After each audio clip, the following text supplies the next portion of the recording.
Today, let's multiply to find the area of a rectangle. Here's an example where you're definitely going to have to do that. Some ink spilled on this rectangle. Uh-oh. Jenny wants to find the area of the rectangle.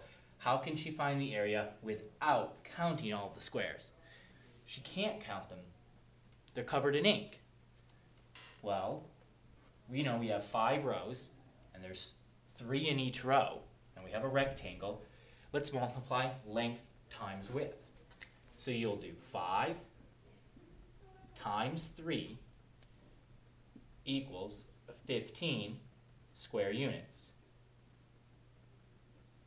That's how you would find the area of this rectangle without counting.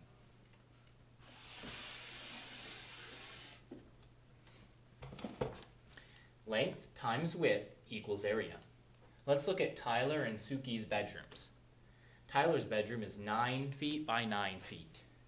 Suki's bedroom is 8 feet by 10 feet. Who has the bedroom with the greatest area? Now we have to figure out a couple of areas and compare them. Let's start with Tyler's. We do length times width, or 9 times 9, 9 times 9. Let's practice our facts. You hold up your hands. 1, 2, 3, 4, 5, 6, 7, 8, 9. Put it down. I'll show you from this perspective. Hold up your hands. 1, 2, 3, 4, 5, 6, 7, 8, 9.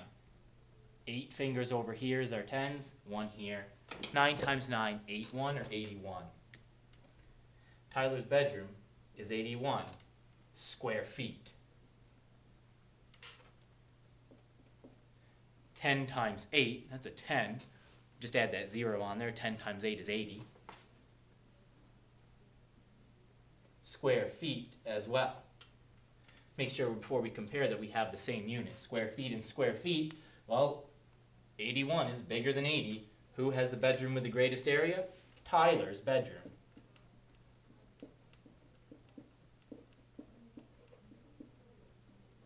Has the greatest area.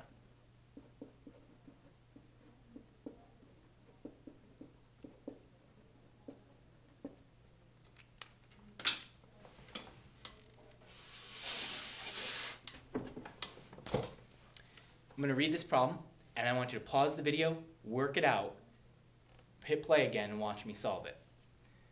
Ms. Clark is building a patio that is 4 yards long and 3 yards wide. She has enough bricks to cover an area of 14 square yards. Does Ms. Clark have enough bricks to build the patio? So we know 4 yards and 3 yards. It's 4 yards long, 3 yards wide. Length times width tells us what we need to do there. She has 14 square yards of bricks, so if it's more than 14 square yards, she can't cover it. Pause the video, work it out, answer the question. Does Ms. Clark have enough bricks to build the patio? Alright, now I'm going to solve it. So, 4 yards long, 3 yards wide. Area equals length times width, so it'll be 4 times 3. 4 times 3 is 12. So the area equals 12, and it will be square yards.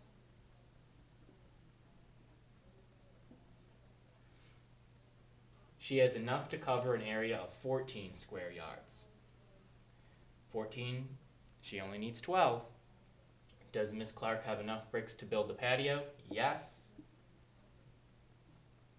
And she will have 2 extra.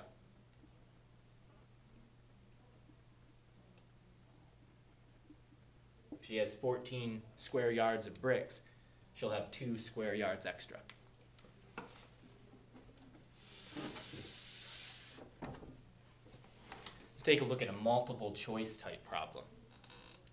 The area of the driveway is 28 square yards. Which could be the width and length of the driveway? Pause the video, see if you can figure out the answer. Okay, the area of the driveway is 28 square yards, so we have the area. We have to look at our choices and think which one of these length and width combinations is equal to 28. Let's try them all and see if we get 28. So for this one, we'll do 2 times 8. for C, it'll be 4 times 7. 4 times 8 for B, and D would be 7 times 7. Pause the video and work these out. 2 times 8 equals 16. 4 times 7, 28. 4 times 8, 32. And 7 times 7 is 49. Now that we've worked out all of our choices, go back to the problem and figure out which one is our answer. The area of the driveway is 28 square yards, which could be the width and length of the driveway. 4 times 7 is 28. Our choice is C, a width of 4 and a length of 7.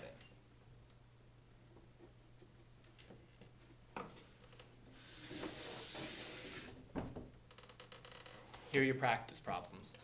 Learning target. I can solve word problems involving area by multiplying side lengths. Problem number 1. The area of the rug is 15 square feet. What could be the length and the width? You have to come up with two numbers that will become factors multiplied together to get equal that area of 15 square feet. What could be the length and the width? Tyler's room is 5 feet by 3 feet. Suki's bedroom is 10 feet by 2 feet. Who has the bedroom with the greater area? Again, determine the area of both bedrooms and then whose area is greater.